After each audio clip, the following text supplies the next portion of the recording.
So hello everyone, greetings of the day. मैं रवि तिवारी। जैसे कि लास्ट सेशन में हम लोग आर्मेचर डीसी मशीन के आर्मेचर के इंट्रोडक्शन वाले पार्ट में थे कि किस तरीके से फील्ड वगैरह जनरेट करना है, फील्ड पोल्स वगैरह क्रिएट करना है। एंड देन आज के सेशन में हम लोग मेन जो आर्मेचर पोर्शन होता है उस पर फोकस करते हैं, राइट। लेकिन सेशन स्टार्ट करने से पहले कुछ इंपॉर्टेंट इन्फॉर्मेशन कि हम लोग गेट एकेडमी के चैनल पे हैं। And just a second.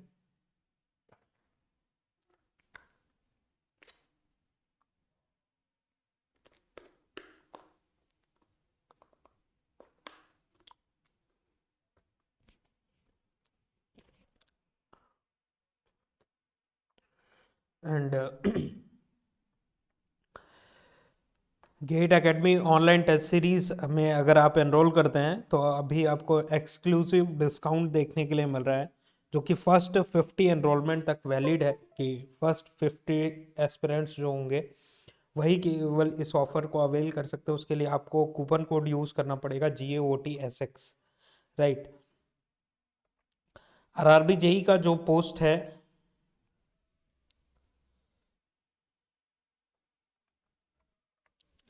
7,900 plus post है। CBT 1 का एग्जामिनेशन कंडक्ट हो चुका है। CBT 2 गेट एकेडमी का जो कोर्स है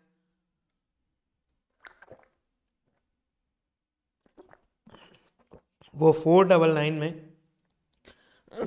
आप अवेल कर सकते हैं, सॉरी। एंड गेट 2026 का जो कोर्स है वो 2222 में, एंड 27 का कोर्स 3333 में, एंड 28 का कोर्स 5555 में आप एनरोल कर सकते हैं। गेट एकेडमी के कुछ और भी कोर्सेज हैं, जैसे RRB जेई, SSC जेई 777 में, कैंपस रिक्रूटमेंट ट्रेनिंग प्रोग्राम 777 में, ऑल स्टेट AJE एग्जामिनेशन 777 में, और smart course and dopamine 555 combo 1111 में। ESE नॉन टेक्निकल जैसे कि project management, engineering, drawing, ICT, environmental science, इस तरीके के जो नॉन टेक्निकल सब्जेक्ट्स होते हैं, UPSC का एग्जामिनेशन होता है, इंजीनियरिंग सर्विसेज एग्जाम, ये 777 में आपको प्रोवाइड किया जाएगा। And GATE subject wise and combo courses भी अवेलेबल है।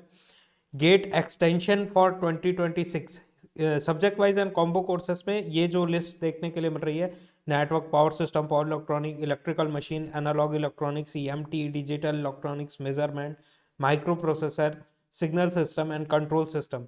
इसमें इंडिविजुअल बेसिस पे भी आप एनरोलमेंट कर सकते हैं, अदरवाइज आप बेस्ट कॉम्बिनेशन अपने अकॉर्डिंग चूज करके भी एनरोल कर सकते हैं। उसके लिए आपको गेट एकेडमी की ऑफिशियल वेबसाइट विजिट करनी होगी। गेट एक्सटेंशन कोर्स फॉर 26 की 25 में आपने एनरोल किया था, 26 में एक्सटेंशन चाह रहा है तो 1500 पे करके आप 26 के लिए एक्सटेंड कर सकते हैं कोर्सेज को।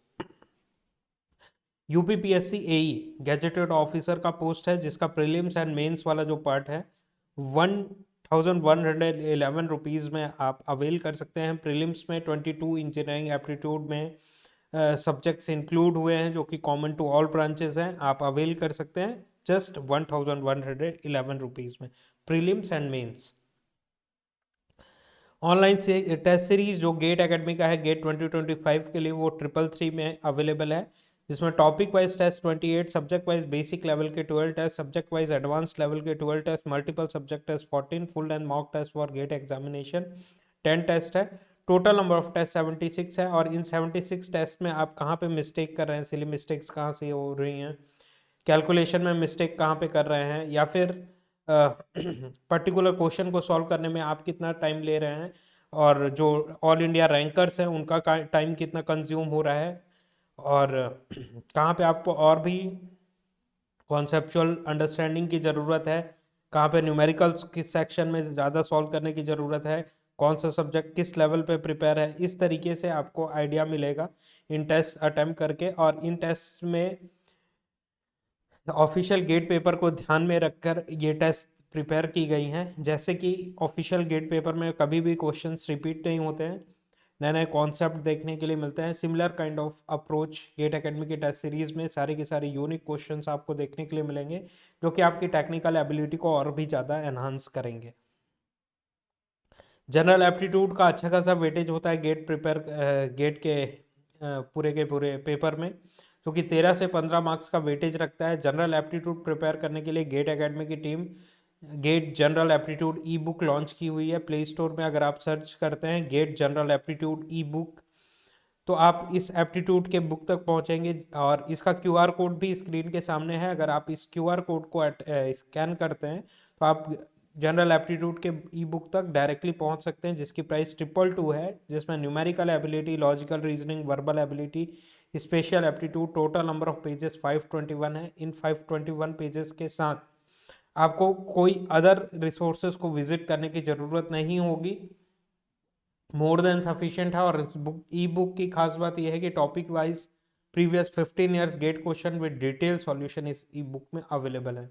तो एप्टीट्यूड प्रिपरेशन करने के लिए one and only one complete solution GATE academy आपको प्रोवाइड कर रहा है। तो चलिए आज का सेशन स्टार्ट करते हैं। लास्ट सेशन में हम लोगों ने बेसिक इंट्रोडक्शन देखा हुआ था कि इस तरीके से फील्ड वाइंडिंग वगैरह क्रिएट करते हैं, एमएफ क्या होता है, इलेक्ट्रोमोटिव फोर्स क्या होता है, इन सारी चीज़ों के बारे में। आज के सेशन में हम लोग आर्मेचर कोर पे डिस्कशन करने के लिए तैयार हैं, और फिर हम लोग आर्मेचर वाइंडिंग में इंटर करेंगे, राइट। तो आर्मेचर कोर ध्यान देते हैं, आर्मेचर कोर कहाँ पे होता है? डीसी मशीन में। हम लोगों ने देखा कि डीसी मशीन में आर्मेचर कोर जो होता है वो रोटर में इंस्टॉल्ड रहता है, कुछ इस तरीके से सर्कुलर इन नेचर रोटर जो होता है, और यहाँ पे शाफ्ट की अरेंज रहती हैं, यहाँ पे स्लॉट्स प्रोवाइडेड रहते हैं कुछ इस तरीके से। इन्हीं स्लॉट्स में आप आर्मेचर वाइंडिंग को रखते हैं, राइट। मल्टीपल स्लॉट्स प्रोवाइडेड है। इन्हीं स्लॉट्स में आप वेव वाइंडिंग, लैप वाइंडिंग इस तरीके से अरेंज करके वाइंडिंग्स को प्लेस करते हैं, इस तरीके से कंडक्टर प्लेस करते हैं।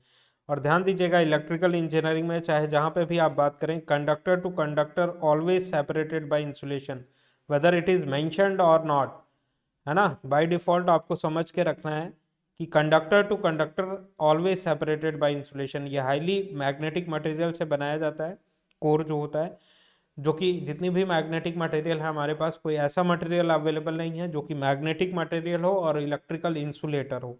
जितने भी मैग्नेटिक मटेरियल हैं, जैसे कि आयरन रिलेटेड स्टफ, आयरन जो है वो गुड मैग्नेटिक मटेरियल है एंड इलेक्ट्रिसिटी का कंडक्टर भी है, तो कंडक्टर है, राइट। तो ये वाला जो पोर्शन है पूरा का पूरा आयरन है, जो कि इलेक्ट्रिकल कंडक्टर है।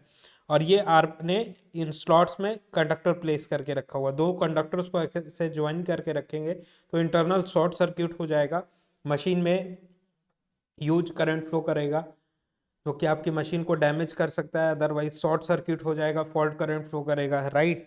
तो इसको अवॉइड करने के लिए हम लोग यहाँ पे इंसुलेशन प्रोवाइड करते हैं, एस्बेस्टस, सेल्यूलोज, या फिर वार्निस, पीवीसी, इस तरीके के मटेरियल्स के इंसुलेशन प्रोवाइड करते हैं।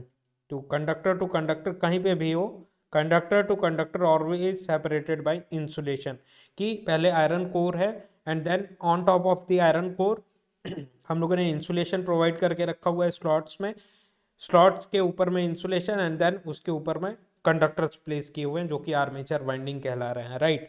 और ऊपर का पूरा पार्ट स्टेटर का पोर्शन है, जहाँ पे पोल कोर, पोल शू, ये सारी चीज़ें देखने के लिए मिल रही थी। पोल कोर में हम लोग फील्ड वाइंडिंग लपेट के रखते हैं, जिसमें डीसी एक्साइटेशन प्रोवाइड करते हैं। वो जो वाइंडिंग थी वो फील्ड वाइंडिंग थी, इस वाइंडिंग को हम लोग कहते हैं आर्मेचर वाइंडिंग।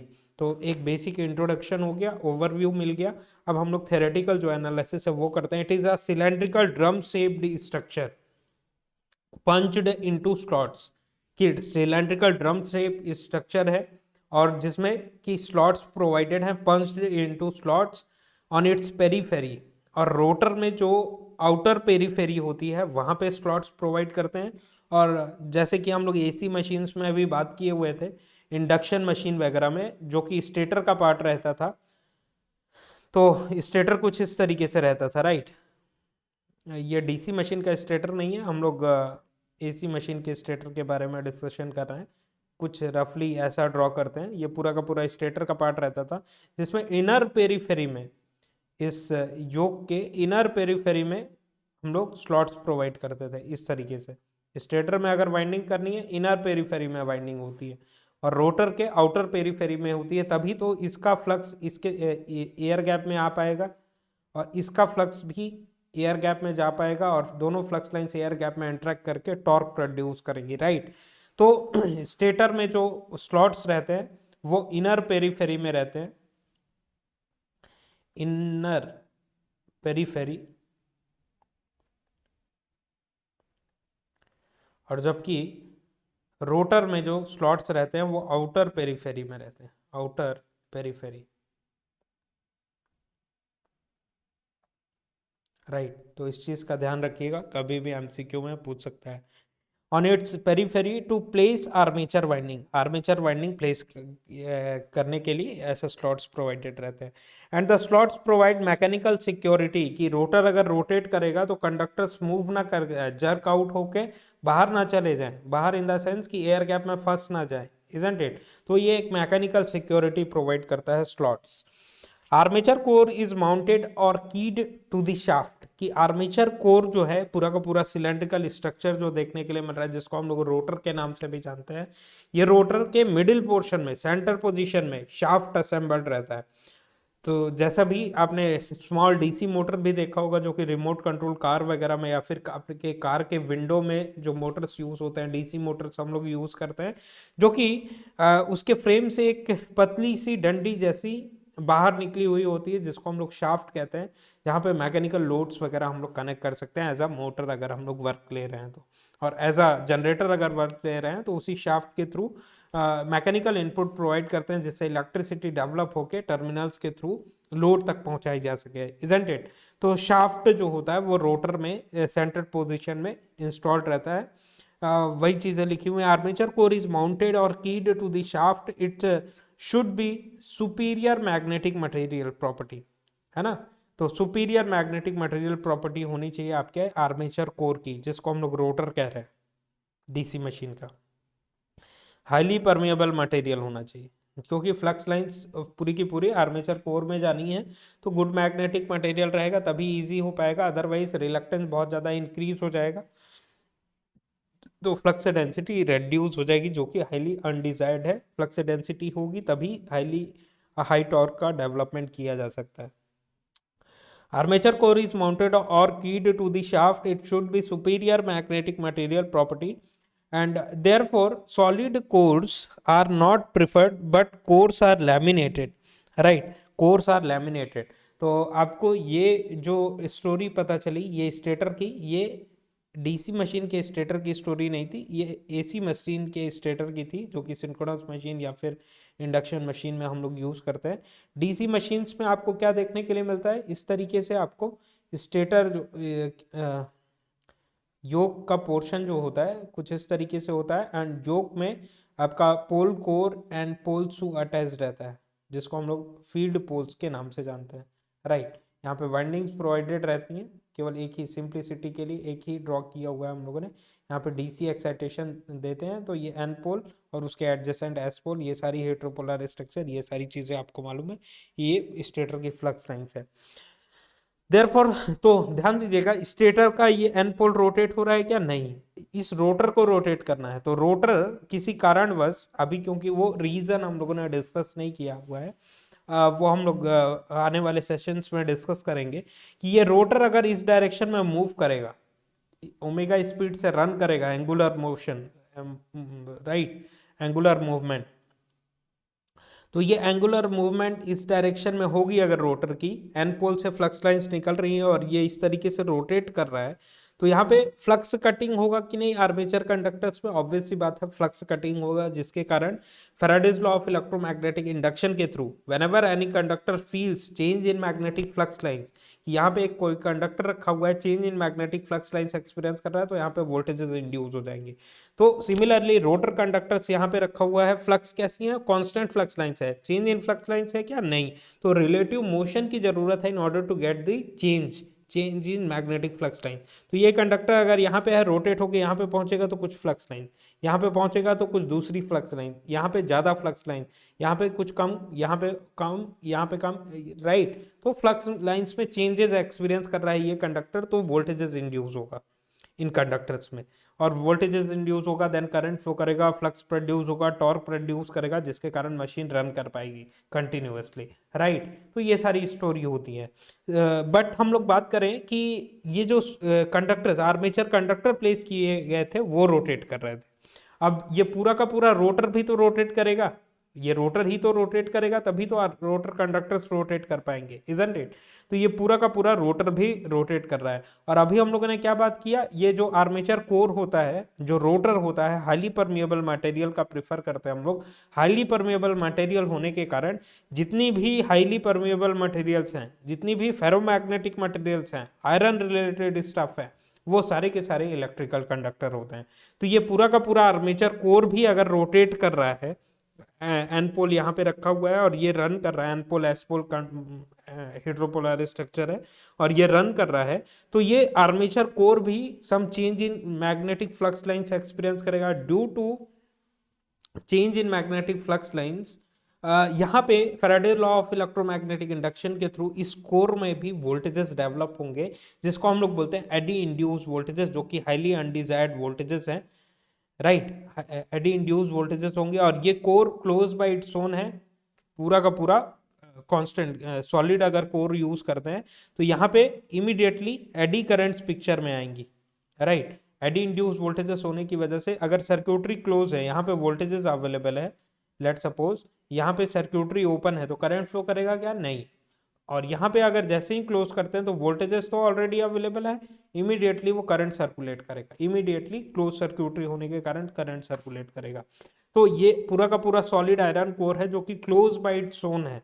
तो वोल्टेजेस आया, एडी इंड्यूस वोल्टेजेस इंड्यूस हुआ क्योंकि ये कोर रोटेट हो रहा था, change in magnetic flux lines experience किया ये कोर भी, जो कि इलेक्ट्रिकल कंडक्टर है, मैग्नेटिक मटेरियल के साथ साथ इलेक्ट्रिकल कंडक्टर है, जो कि आईडी इंड्यूस वोल्टेजेस डेवलप हुआ और ये रन कर रहा है, तो एडी करंट प्रोड्यूस करेगा। एडी करंट प्रोड्यूस करेगा तो एडी करंट लॉसेस प्रोड्यूस करेगा, हीटिंग इफेक्ट आपको देखने के लिए मिलेगा, राइट, जो कि अननेसेसरली वो अगर वाइंडिंग्स में फ्लो करती तो हमारे लिए बेनिफिट था, some extra flux lines picture में देखने के लिए मिलता, जो कि some by some other means हम लोग कुछ बेनिफिट ले सकते थे। लेकिन कोर में फ्लो कर रही है, अननेसेसरली हीट प्रोड्यूस करेंगी, तो इसको लिमिट करने की ज़रूरत है। वाइंडिंग को डैमेज करेंगी, आपके पूरे के पूरे मशीन को हीटअप करेंगी और इंसुलेटिंग मटेरियल्स को अफेक्ट करेंगी। तो इसीलिए हाईली अनडिजायर्ड होने के कारण इनको लिमिट करने की ज़रूरत है, जिसको लिमिट करने के लिए, एडी करंट्स को लिमिट करने के लिए, एडी करंट लॉसेस को लिमिट करने के लिए हम लोग लैमिनेशंस प्रोवाइड करते हैं कि सॉलिड आयरन कोर ना यूज़ करके, सॉलिड सर्कुलर स्ट्रक्चर आयरन का ना यूज करके हम लोग प्लेट्स बाय प्लेट्स में कट करके रखते हैं। और जब भी लैमिनेशन की जाती है, फ्लक्स लाइंस के फ्लो होने के डायरेक्शन के पैरेलली जो है कटिंग्स प्रोवाइड करते हैं हम लोग, राइट। फ्लक्स के फ्लो होने के डायरेक्शन के पैरेलली हम लोग फ्लक्स लाइंस लैमिनेशन प्रोवाइड करते हैं कि फ्लक्स लाइंस ऐसे फ्लो हो रही हैं तो हॉरिजॉन्टली कट नहीं करेंगे उसको, पैरेलली फ्लक्स लाइंस के वर्टिकली कट करेंगे, राइट, आर्मेचर कोर को, और एक दूसरे में स्टैम्प करके ज्वाइन करके रखेंगे, जिससे एडी करंट के फ्लो होने का पाथ लिमिट हो सके। अब स्टैंपिंग किया हम लोगों ने सॉलिड कोर ना यूज करके, पतले पतले पीसेस में उनको डिवाइड किया और एक प्लेट और दूसरे प्लेट को ज्वाइन कर जब करेंगे, स्टैंपिंग जब करेंगे, तो बीच में वार्निश या फिर सेल्यूलोज, एस्बेस्टस, माइका, इस तरीके के जो इंसुलेटिंग मटेरियल्स हैं उनकी कोटिंग प्रोवाइड करके, या फिर पेपर्स, नॉर्मल इम्प्रेग्नेटेड पेपर्स जो होते हैं उनकी कोटिंग करके, देन दूसरा plate and then again coating करके तीसरा प्लेट, चौथा प्लेट, पांचवा प्लेट, इस तरीके से सॉलिड कोर तैयार करेंगे, राइट। तो सॉलिड कोर ना होके लैमिनेटेड कोर हम लोग यूज करते हैं in order to reduce the eddy current losses. Yoke को लैमिनेट करने की जरूरत है क्या डीसी मशीन में? नहीं। क्यों नहीं जरूरत है? क्योंकि ये जो फ्लक्स लाइंस फ्लो हो रही हैं योक से होती हुई जा रही है, वो कांस्टेंट फ्लक्स लाइंस है, change in magnetic flux lines नहीं है। योक हमारा हाईली परमिएबल मटेरियल है जो कि इलेक्ट्रिकल कंडक्टर होता है, लेकिन योक में जो फ्लक्स लाइंस फ्लो कर रही हैं, योक क्या है? स्टैटिक है, रोटेट नहीं हो रहा। इसमें जो फ्लक्स लाइंस फ्लो कर रही हैं वो भी कैसी हैं? कांस्टेंट। तो कोई भी कंडक्टर अगर कांस्टेंट फ्लक्स लाइंस एक्सपीरियंस करे तो नो वोल्टेजेस इंड्यूस का प्रोसेस होता है, कोई भी वोल्टेजेस इंड्यूस नहीं होगा। फैराडे लॉ ये कहता है कि change in magnetic flux lines experience करना चाहिए। वो change in magnetic flux lines bye motion हो सके, तो भी वोल्टेजेस इंड्यूस होंगे, या फिर change in magnetic flux lines AC supply के थ्रू हो तो वो भी उसके थ्रू भी वोल्टेजेस इंड्यूस होंगे, right. Hope you understand the point. Therefore, solid cores are not preferred, but cores are laminated with thin lamination 0.4 to 1 mm का lamination हम लोग प्रोवाइड करते हैं। एक शीट का जो विड्थ है 0.4 mm to 1 mm होगा, एंड देन दूसरी शीट भी 0.4 mm 1 mm की होगी। उनको स्टैम्प करके हम लोग सॉलिड कोर तैयार करेंगे, armature core. Each lamination act as individual core to form single core, right. Individual cores है ये टू फॉर्म सिंगल कोर्स, अभी को स्टैम्प कर दिया तो सिंगल कोर बन के तैयार हुआ। And the eddy current in each lamination will be considerably reduce. कि एडी करंट अगर सॉलिड कोर होता, ध्यान दीजिएगा, अगर सॉलिड आयरन कोर है तो एडी करंट लॉसेस फ्लो होने के लिए पाथ मिल रहा है, इस तरीके से होती है एडी करंट्स, राइट। लेकिन अगर स्टैंपिंग कर दिया हुआ है कि सॉलिड कोर ना यूज करके इस तरीके से प्लेट्स प्रोवाइड किए हुए हैं, तो एडी करंट के फ्लो होने का पाथ रेड्यूस हो गया, अब इतने ही दूर में फ्लो करेगी, इतने ही दूर में। तो एडी करंट का पाथ कम हो गया तो एडी करंट का मैग्नीट्यूड भी कम हो जाएगा, जिससे हीटिंग इफेक्ट कम देखने के लिए मिलेगा। एडी करंट्स को कंप्लीटली एलिमिनेट नहीं किया जा सकता है, केवल और केवल रेड्यूस किया जा सकता है। बेस्ट पॉसिबल ये है कि जितना मिनिमम से मिनिमम थिकनेस रखिए आप, उतना एडी करंट लॉसेस रेड्यूस होंगी, right? Each lamination act as individual core to form a single course, and the eddy current in each lamination will be considerably reduced, right? अब silicon अगर हम लोग add कर देते हैं स्टील में, जो कि highly permeable material steel use करते हैं हम लोग कंस्ट्रक्शन करने के लिए आर्मेचर कोर का, उसमें अगर स्मॉल सिलिकॉन ऐड कर दें जो कि लो हिस्टेरेसिस कोफिशिएंट होता है, जिसका reduce the conductivity of steel, x की वैल्यू 1.5 टू 2.5 तक अगर रखते हैं हम लोग, तो रेड्यूस हो जाएगी आपकी आईडी करंट भी रेड्यूस हो जाएगी, क्योंकि उसकी रेजिस्टिविटी इंक्रीज हो जाएगी सिलिकॉन ऐड करने से। सिलिकॉन इज द जो रेत होता है, नॉर्मल लोकल लैंग्वेज लेमैन के लैंग्वेजेस में बात करें तो रेत जो होता है सिलिकॉन, राइट। तो स्टील में अगर ऐड कर देते हैं तो उसकी रेजिस्टिविटी बढ़ जाएगी, तो एडी करंट और भी ज़्यादा रेड्यूस होंगी। सिमिलरली सिलिकॉन का लो हिस्टेरेसिस कोफिशिएंट होता है, एक्स की वैल्यू जो हम लोग लिखते हैं बी एम एक्स की power B M X F, ऐसा कुछ लिखते हैं ना, बी एम की पावर में एक्स। तो हिस्टेरेसिस लॉस का जो कोफिशिएंट होता है bm की पावर x की वैल्यू 1.5 टू 2.5 तक होती है, जो कि आयरन लॉसेस को भी रेड्यूस करेगा because of low hysteresis coefficient. तो इससे एडी करंट भी इफेक्ट हुई एंड हिस्टेरेसिस लॉस भी रेड्यूस होगा।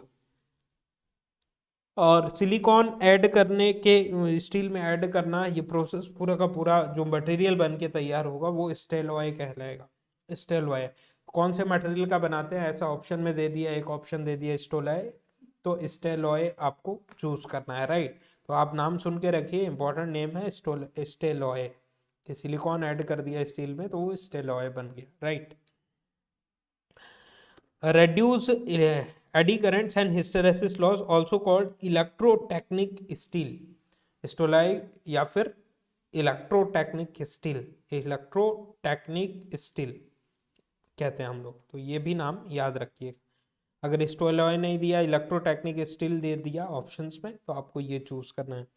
3.5 टू, अब बहुत ज़्यादा मात्रा में सिलिकॉन नहीं ऐड कर दीजिए, अदरवाइज रेजिस्टिविटी बहुत ज़्यादा इंक्रीज हो जाएगी, जो कि मैग्नेटिक प्रॉपर्टी जो है आपके मैग्नेटिक मटेरियल जो सिलिकॉन स्टील था, सिलिकॉन ज़्यादा ऐड कर देने की वजह से उसकी मैग्नेटिक प्रॉपर्टी ड्रॉप डाउन हो जाएगी, उसकी परमेबिलिटी जो हाई थी वो लेस हो जाएगी, जो कि एयर रिलक्टेंस हाई हो जाएगा, फ्लक्स लाइंस रेड्यूस हो जाएंगे, फ्लक्स डेंसिटी रेड्यूस हो जाएगी, तो टॉर्क भी रेड्यूस हो जाएगा, राइट। तो सिलिकॉन केवल लिमिटेड पोर्शन में 3.5 to 4% of the total steel जितना मैन्युफैक्चरिंग में यूज हुआ है, उसका 3.5 टू 4% ही केवल सिलिकॉन ऐड करेंगे और स्टेलॉय बनाएंगे। अदरवाइज क्या होगा, is added to steel which reduces the losses occurring at core known as iron loss. तो हिस्टेरेसिस लॉस और एडी करंट लॉस के कॉम्बिनेशन को आयरन लॉस कहते हैं।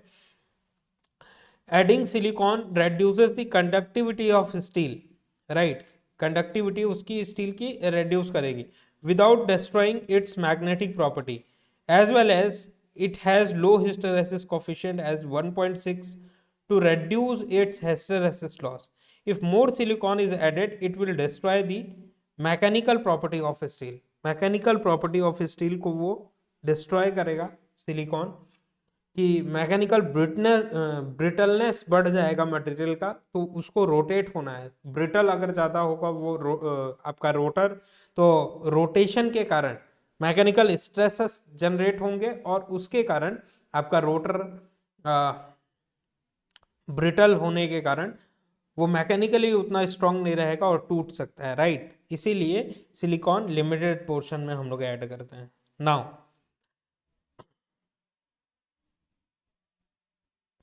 तो ये कोर जो होता है आपका फील्ड पोल्स, उसको ऐसा सॉलिड ना यूज करके यहाँ पे भी लेमिनेशन पोल कोर वगैरह में प्रोवाइड करते हैं और पोल शू में भी प्रोवाइड करते हैं, लेकिन योक में कोई लेमिनेशन नहीं प्रोवाइड करते हैं।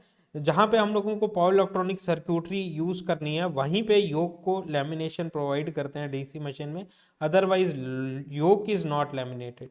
योक is not laminated in DC machine,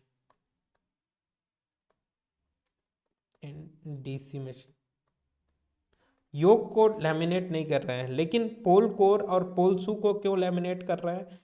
reason ये है कि यहां पे क्या रखा हुआ है हम लोगों ने, यहाँ पे आपका है रोटर वाला पार्ट, रोटर में स्लॉट्स प्रोवाइडेड है, उस पर कंडक्टर प्लेस्ड है।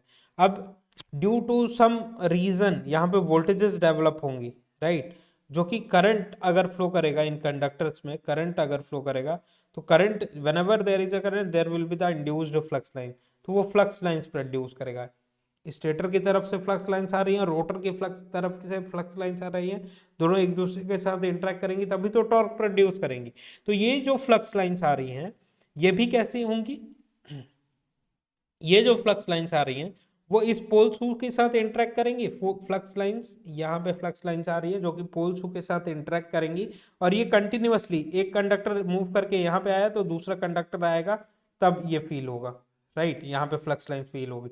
तीसरा कंडक्टर यहाँ पे होगा तो यहाँ पे फ्लक्स लाइंस फील होंगी। तो ये change in magnetic flux lines experience कर रहा है पोल शू या पोल कोर जो है, इसीलिए change in magnetic flux lines experience कर रहा है, और जो कि हाईली परमेबल मटेरियल का पोल कोर भी बनाया जाता है, पोल शू भी बनाया जाता है, जिससे एयर गैप जिससे रिलक्टेंस रेड्यूस किया जा सके और फ्लक्स डेंसिटी इंक्रीज की जा सके। तो ये change in magnetic flux lines experience कर रहे हैं जो कि एडी इंड्यूस वोल्टेजेस क्रिएट होगा, जो कि एडी करंट को प्रोड्यूस करेगा, अननेसेसरली हीटिंग इफेक्ट होगा, लॉसेस क्रिएट होंगे।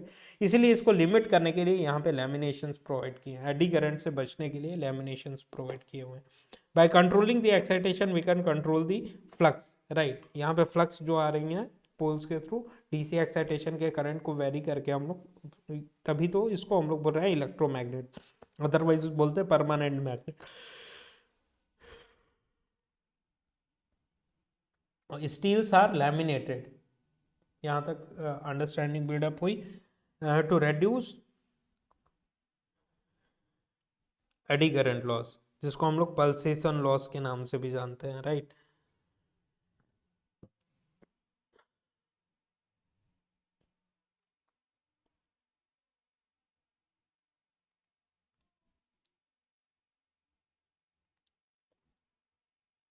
अब आर्मेचर कोर के बारे में बात करें, it is a cylindrical drum shape structure punch into slot, ये सारी स्टोरी हम लोग ऑलरेडी डिस्कस कर चुके हुए हैं। तो ध्यान देते हैं पिक्चोरियल जो रिप्रेजेंटेशन है, एन और एस पोल्स हैं जो कि स्टेटर के पोल्स हैं, बीच में आपका रोटर रखा हुआ है जो कि आर्मेचर कोर है, राइट, जहाँ पे स्लॉट्स प्रोवाइड करते हैं। देखिएगा इस तरीके से स्लॉट्स प्रोवाइडेड है, यहाँ पे इस तरीके से स्लॉट्स प्रोवाइडेड है, इस तरीके से स्लॉट्स प्रोवाइडेड है, यहाँ पे भी स्लॉट होगा, यहाँ पे भी स्लॉट होगा, जहाँ पे इंसुलेशन अभी हम लोगों ने बात किया हुआ था लास्ट सेशन में, इंसुलेशन प्रोवाइड करेंगे, conductor to conductor always separated by insulation. इस तरीके से पूरा का पूरा स्लॉट है जहाँ पे कंडक्टर्स का प्लेसमेंट करेंगे, कंडक्टर्स ऐसे प्लेस करेंगे, कंडक्टर्स प्लेस करेंगे, राइट। और यहाँ पे लैमिनेशन कैसे कर रहे हैं, फ्लक्स यहाँ पे देखिए, अगर पोल होता यहाँ से फ्लक्स लाइंस कैसी आ रही हैं, पैरेलल ऐसे आ रही हैं, राइट, ऐसे इंटर कर रही हैं। तो फ्लक्स के फ्लो होने के पैरेलली लैमिनेट किया हुआ है, ऐसा हॉरिजॉन्टली कट नहीं किया, हॉरिजॉन्टली कट नहीं किया इसको, राइट।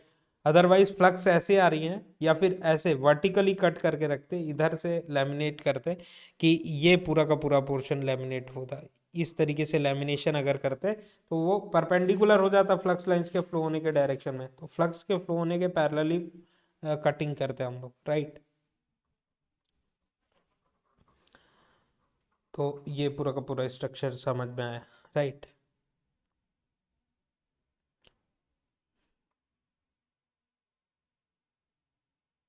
तो ध्यान देने वाली बात यह है कि आपका जो स्टेलॉय होता है, स्टील सिलिकॉन प्लस स्टील, 96% जिसमें स्टील रहेगा, 3.5 to 4% सिलिकॉन ऐड करेंगे। ज़्यादा स्टील ऐड कर देने पे क्या होगा, मैकेनिकल स्ट्रेंथ स्टील का रेड्यूस हो जाएगा, जो कि ब्रिटल बना देगा आपके स्टील को, जो कि मैकेनिकल स्ट्रेंथ उसका रेड्यूस हो जाएगा।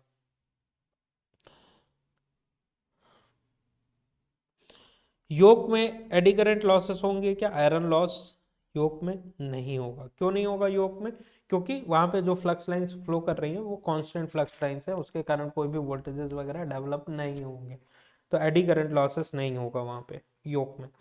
आर्मेचर कोर में होगा क्या, आर्मेचर कोर में सबसे ज्यादा एडी करंट लॉसेस होगा, क्योंकि सबसे ज्यादा फ्लक्स स्टेटर से फ्लक्स जो आ रहा है और रोटर के थ्रू फ्लक्स जो जा रहा है, राइट, सारी की सारी फ्लक्स लाइंस आपके आर्मेचर कोर में ही आ रही हैं, तो सबसे ज्यादा लॉसेस होगा, मोर एडी करंट लॉस होगा।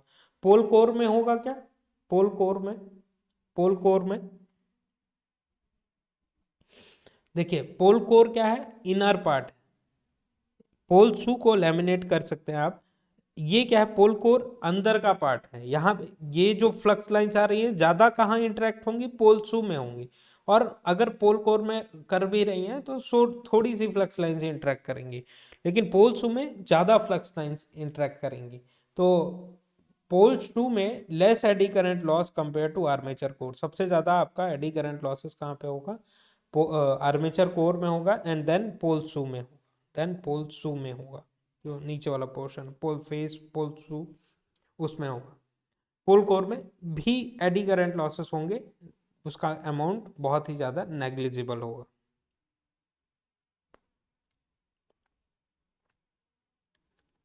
राइट।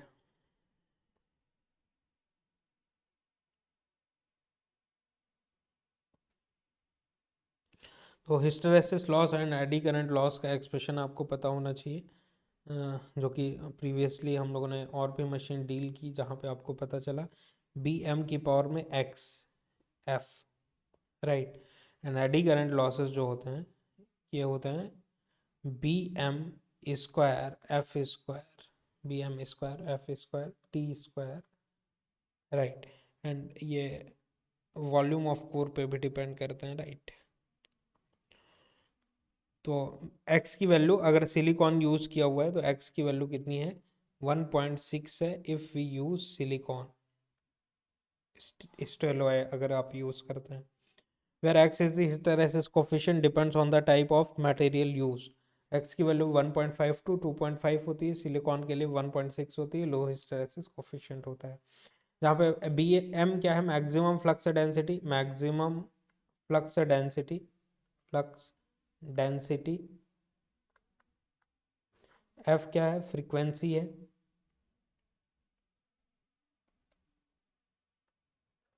एंड टी क्या है, थिकनेस है, thickness of lamination, right. And then commutator के बारे में डिस्कस करें अगर हम लोग, व्हाट इज कम्यूटेटर।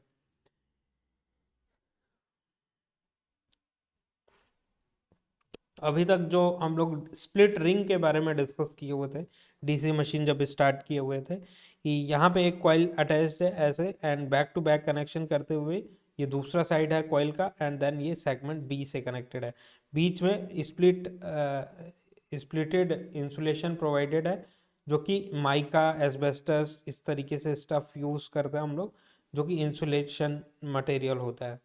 और ये सेगमेंट कम्यूटेटर सेगमेंट का या फिर स्प्लिट रिंग का सेगमेंट ए है, ये सेगमेंट बी है जहाँ पे ब्रशेस अटैच रहते हैं एंड ब्रशेस स्प्रिंग्स के थ्रू अटैच रहते हैं, ऐसे स्प्रिंग्स के थ्रू, कि अगर कोई भी मैकेनिकल जर्क आ रहा है, क्योंकि ब्रशेस क्या है, ब्रशेस आपकी स्टेशनरी बॉडी है, स्टेशनरी, राइट। ये जो ब्रशेस हैं वो स्टेशनरी होते हैं, ब्रशेस वो रोटेट नहीं करेंगे। कॉइल क्या होगा, कॉइल जो कि आर्मेचर कोर में रखी हुई है ये रोटेट करेगी, आर्मेचर ये जो कॉइल है वो रोटेट करेगी, ये आर्मेचर को वाइंडिंग है। एंड स्प्लिट रिंग आपका रोटेट करेगा, स्प्लिट रिंग रोटेट करेगा, और ब्रशेस क्या है, स्टेशनरी कांटेक्ट मेंटेन करके रखेंगे। तो ध्यान दीजिएगा, ये सिंप्लिसिटी के लिए एक ही कॉइल यूज़ किया हुआ था हम लोगों ने, जो कि प्रीवियसली जब डीसी मशीन स्टार्ट किए थे तो इंट्रोडक्शन सेक्शन में हम लोगों ने डिस्कस किया हुआ था, तो एक ही कॉइल यूज़ किया हुआ था। लेकिन एक्चुअल में क्या होता है, मल्टी टर्न कॉइल यूज़ करते हैं हम लोग, लैप वाइंडिंग, वेव वाइंडिंग, इस तरीके से स्ट्रक्चर फॉलो करते हैं। तो मल्टी टर्न कॉइल के लिए सेगमेंट्स भी जो होते हैं, स्प्लिट रिंग के जो सेगमेंट डिवाइडेड हैं, जो इंसुलेशन डिवाइडेड है, वो भी मोर नंबर ऑफ सेगमेंट्स में डिवाइडेड रहते हैं। पूरा का पूरा कम्यूटेटर का जो स्ट्रक्चर रहता है वो कुछ इस तरीके से रहता है, वो कुछ इस तरीके से सर्कुलर इन नेचर रहता है। एंड बीच में आप देख पा रहे होंगे यहाँ पे होल प्रोवाइडेड है, जो कि जहाँ पे हम लोग शाफ्ट प्लेस करके रखते हैं, राइट। जो शाफ्ट है पूरा का पूरा रोटर से होता हुआ आ रहा है, इस कम्यूटेटर सेगमेंट, ये पूरा का पूरा कम्यूटेटर सेगमेंट है जो कि स्प्लिटेड है इंसुलेशन से, राइट। तो और ये जो है कॉपर मटेरियल से बना हुआ सेगमेंट्स रहता है, जो कि कंडक्टिंग बॉडी होती है, ये इंसुलेशन है, राइट। तो सेगमेंट ए, इसको ये एक कॉइल है, इसका सेगमेंट ए यहाँ पे है, सेगमेंट बी पे दूसरा साइड रखा हुआ है। इस वाले कॉइल का एक साइड सेगमेंट बी पे, दूसरा साइड सी पे रखा हुआ है, इस वाले का एक सी पे एक डी पे रखा हुआ है, एंड देन आगे वाली का एक डी पे रखा रहेगा, एक ई पे रखा रहेगा, लाइक दैट, इस तरीके से स्ट्रक्चर रहता है। तो एग्जैक्ट जो आर्मेचर वाइंडिंग होती है रोटर में, कि ये पूरा का पूरा स्टेटर का पार्ट, एन पोल से फ्लक्स लाइन्स आ रही हैं, ये रोटर का पार्ट, राइट, ये रोटर का पार्ट, रोटर का जो वाइंडिंग जो स्लॉट्स में आप प्लेस करके रखते हैं, वो पूरा का पूरा स्ट्रक्चर रोटर में ही शाफ्ट असेंबल्ड है, शाफ्ट असेंबल्ड है, और उसी शाफ्ट में कम्यूटेटर रिंग अटैच्ड है, जिसको स्प्लिट रिंग हम लोग कह रहे थे। तो एग्जैक्ट जो आर्मेचर वाइंडिंग का रेप्लिका है, जो उसका इमेज है, वो आपको कम्यूटेटर में देखने के लिए मिलेगा। Image of armature winding inside, armature winding जो अंदर की गई है मशीन की, वो आउटसाइड जो स्प्लिट रिंग कनेक्टेड है उसमें आप उसका इमेज देख सकते हैं, एग्जैक्टली उतनी वाइंडिंग्स वहाँ पे अरेंज्ड रहती हैं, राइट। तो डीसी मशीन का कंस्ट्रक्शन जो है वो थोड़ा कॉम्प्लिकेटेड कंस्ट्रक्शन है।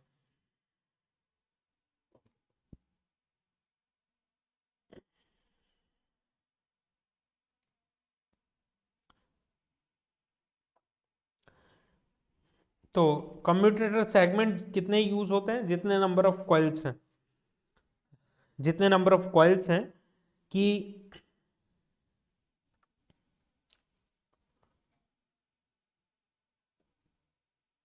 अगर 12 कॉइल्स हैं तो 12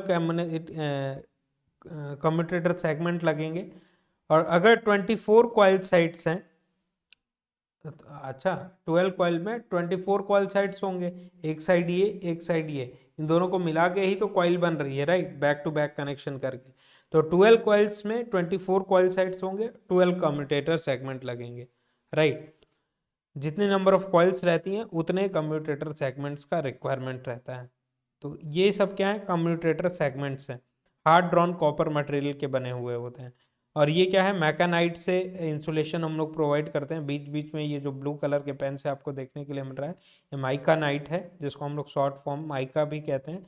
और ये क्या है, स्प्लिटेड है, स्प्लिटेड, इसलिए हम लोग इसको स्प्लिट रिंग भी कह सकते हैं।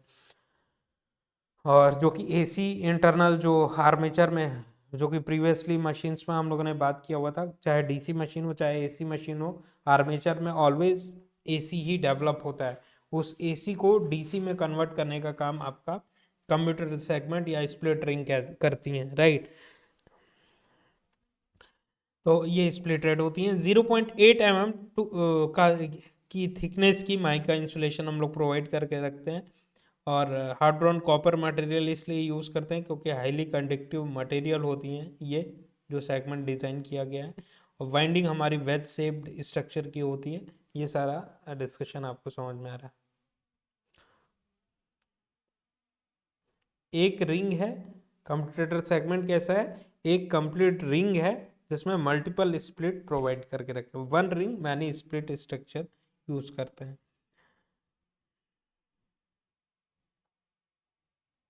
अब देखिएगा, इस कॉइल का एक सेक्शन कॉइल साइड यहाँ पे सेगमेंट ए में अटैच्ड है, एक दूसरा सेक्शन सेगमेंट बी में अटैच्ड है, और बीच में स्प्लिट रिंग जो कि माइका इंसुलेशन यूज़ किया हुआ है, और उसके ऊपर में ब्रशेस रखे हुए हैं।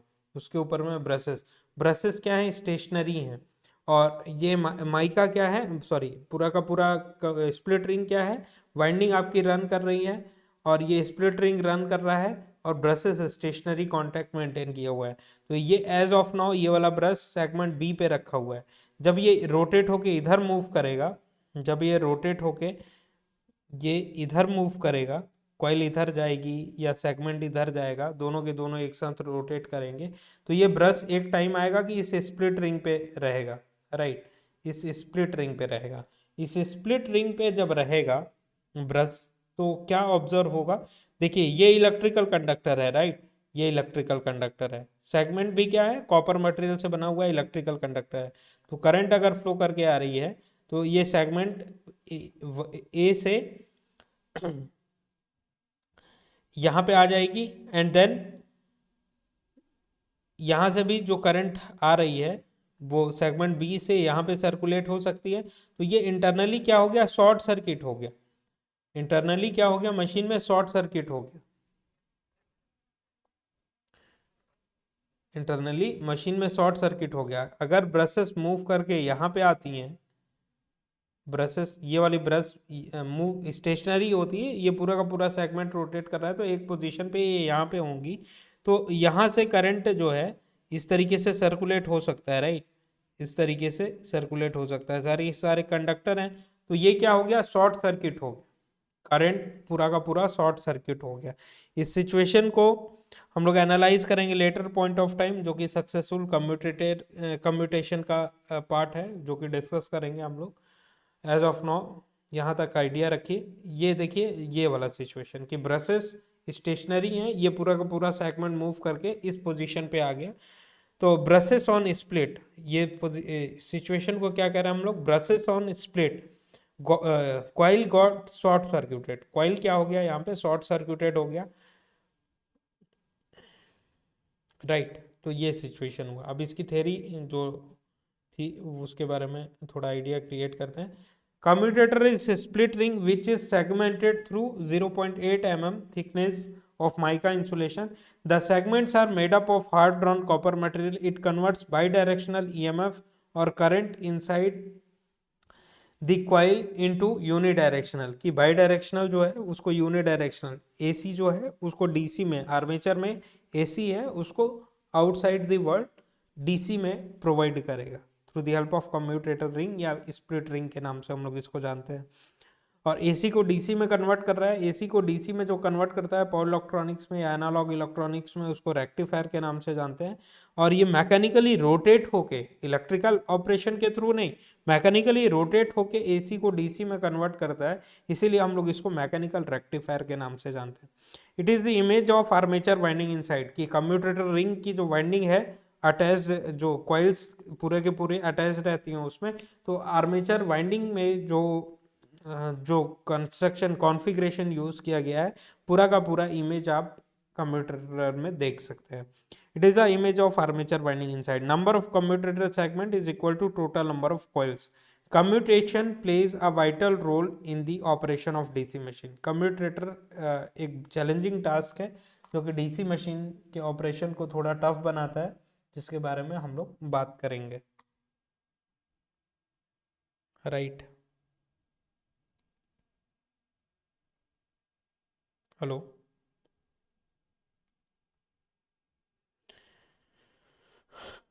ब्रशेस के बारे में बात करें, if there exists any spark while collecting current, then the commutation is not successful. Just 2 minute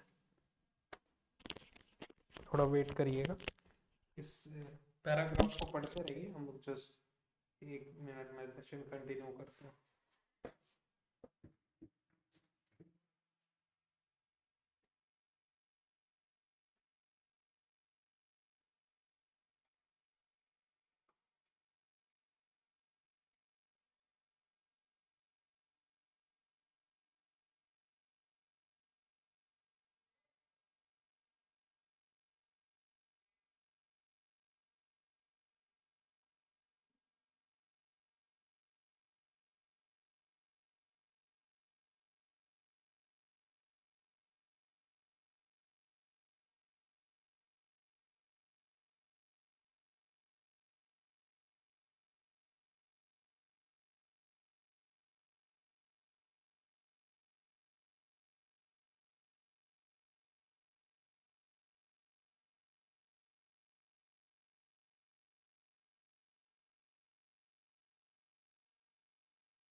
लेकिन वो